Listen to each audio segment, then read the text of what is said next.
comrades, and welcome back to Ushanka Show. Здравствуйте, дорогие товарищи. В эфире программа Ushanka Show. So I got this very interesting and very angry comment from one of my viewers, and I would like to discuss it with you guys. So Comrade Danik writes, "Oh Jesus, my lord, how can you even say such things? A great spot to be lazy and poor." So that's a quote from my video about 5 reasons why some people still miss the USSR. Go tell that to those families who become piss poor with no guarantees of even living during the collapse. Go tell that to the millions of people who died when that comfort and stability completely vanished during the transition. Yeah, getting your needs met, having staple foods and housing readily available equals to great place to be lazy and poor. Take a hike, mate. So as you see, quite interesting comment. So I would like to answer, how can I even say such things? Because first of all, friendly reminder, I was there.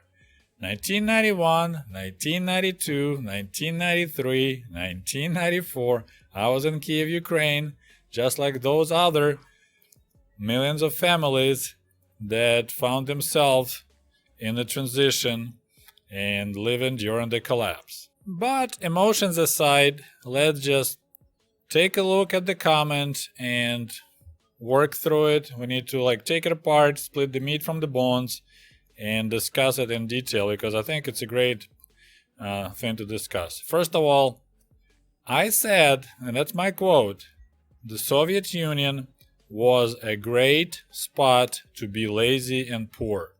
Now, I didn't say people of the Soviet Union were lazy and poor. The conditions in the Soviet Union were great to be lazy and poor, because housing was affordable if you get housing. Food staples were subsidized, so were quite a limited amount but affordable. You had job guarantee because your employer was the government, and government kept 0% unemployment, so you could get the job no matter how horrible worker you were. So yes, Soviet Union was a great spot to be lazy and poor. I didn't call Soviet people lazy and poor. This is number 1 point. Alright, so going for the next. The millions of people who died when that comfort and stability completely vanished during the transition. Now, this is quite a misleading statement. Yes, population went down in both Russia and Ukraine and other former Soviet republics. That's true. But if you look what the main reasons they died, it's not because comfort vanished. It sounds like pretty much like people starved to death because staple foods disappeared. Drinking skyrocketed, drug usage skyrocketed. That was the main 2 reasons when a lot of people died, especially young generation. But no one forced them to drink or do drugs. This is, you have to remember. I was there. I didn't start drinking.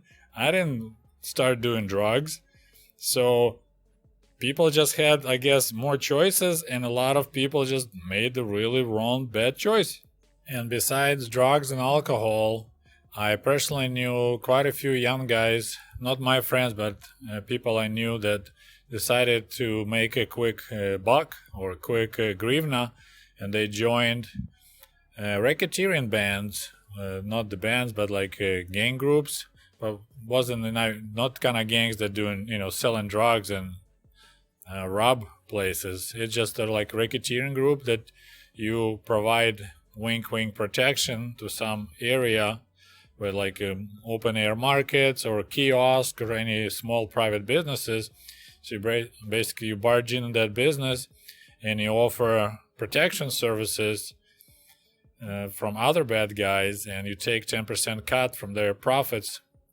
And that's what was really popular way of making money for young, strong guys. They just have a group of people in a whole specific area, and then of course if somebody else wants to take over that area, then they have those racketeering wars, and one guy ended up dead in his early 20s, and a second guy at the end got arrested and went to jail for racketeering. So people made poor choices. I didn't. In fact, the collapse of Soviet Union is the reason why right now you're listening to this heavy accented English and you listen to my stories. In early 90s, when I realized that with Ukraine becoming independent and all these opportunities opening up, borders opening up, and foreign businesses coming in, probably be a good idea on the top of my education, which I was studying to be electrical engineer. It will be really beneficial to know English. I was hoping to work maybe for Motorola, General Electric, or any other big American companies that eventually should show up in Ukraine. So at the place where I worked, the orders dried up, and it was kind of this really weird situation. We still had to show up for work, get your 40 hours a week, but we started having delays with pay. So sometimes it'll be maybe 2 months, sometimes be 3 months without pay. The longest I remember was like 6 months my parents were working. Well, not really working, showing up at work, but there was just cash crunch, or I'm not sure, it was bad.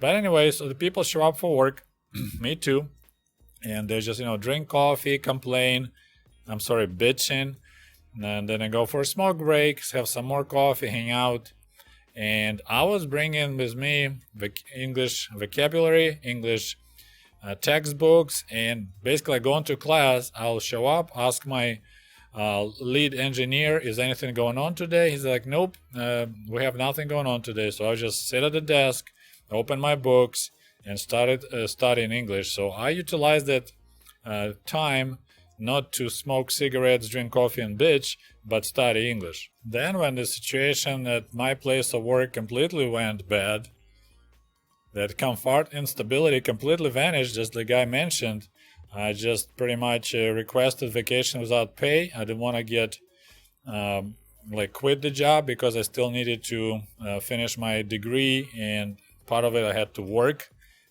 to my profession. And I smuggled vodka to Poland, which I describe in my book American Diaries. Describe a little bit.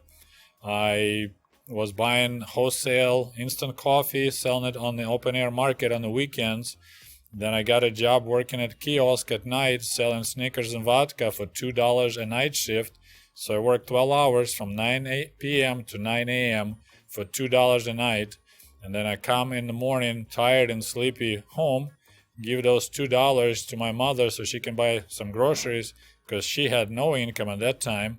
And then go to bed, go back to college, then go back to work. Then later, my mother also realized there's no point to go to work and not getting paid for doing nothing.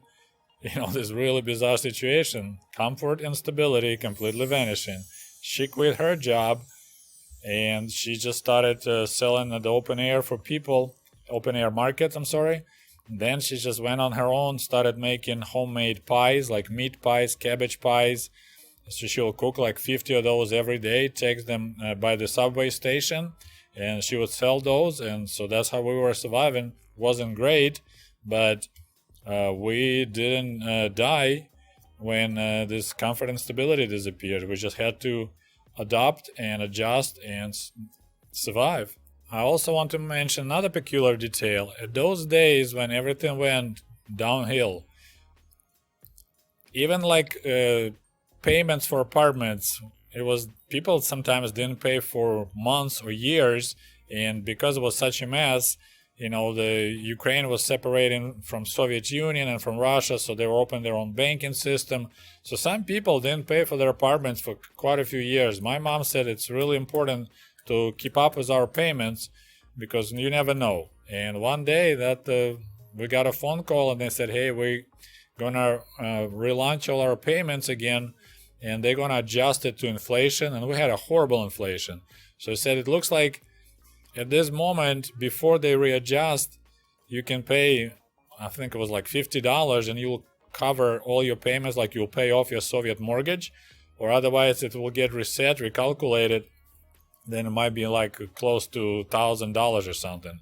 So fortunately, because I worked here and there, tried to make a buck, I had those $50, so I gave it to my mom and we paid off our apartment. So we actually got a really good deal.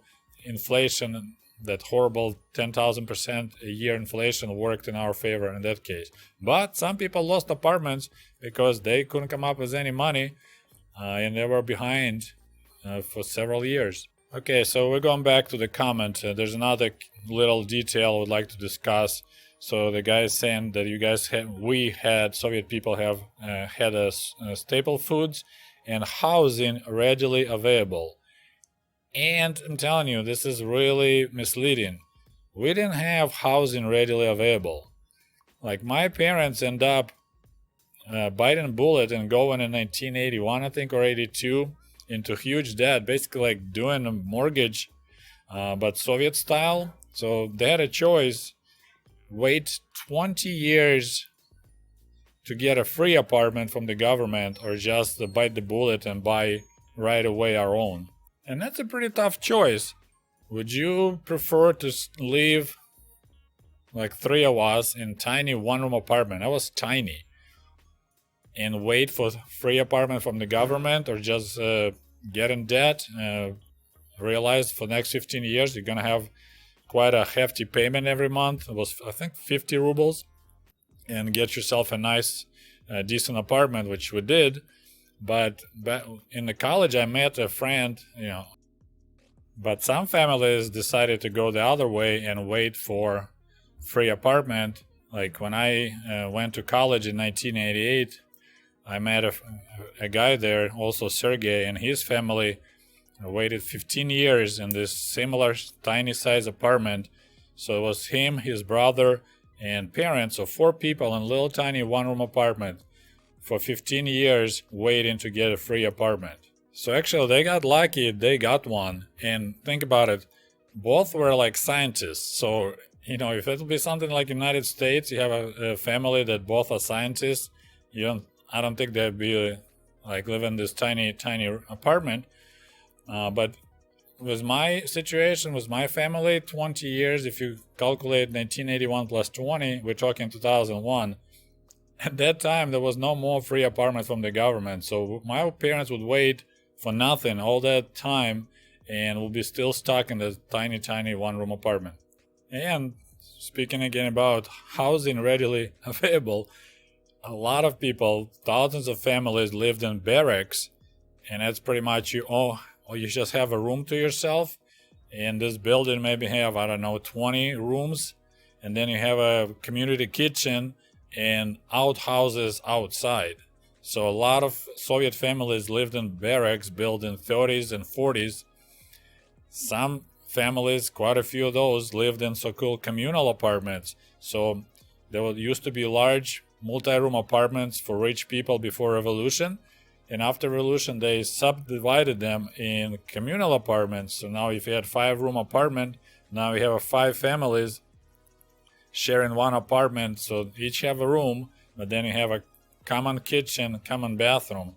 So I wouldn't say that in the Soviet Union housing was readily available. So yes, the Soviet Union collapse was quite a challenge, and a lot of people, they were just raised and conditioned to be like leaning on the government, expecting the government to take care of them, provide them comfort and stability. So when that comfort and stability disappeared, they were just lost and went to do drinking and drugs.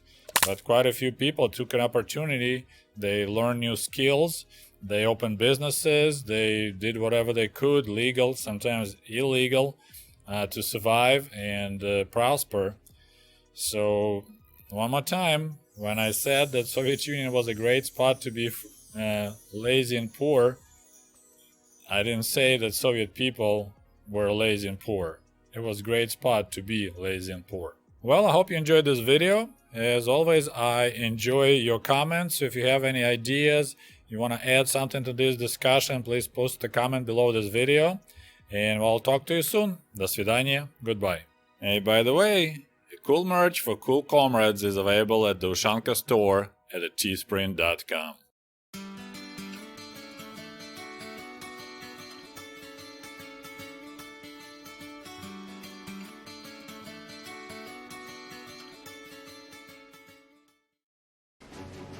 And if you love my channel and would like to show your support, please click on the link below this video and become the patron of the Ushanka Show. For as little as $1, you can help us grow and create the new, interesting videos about the life in Soviet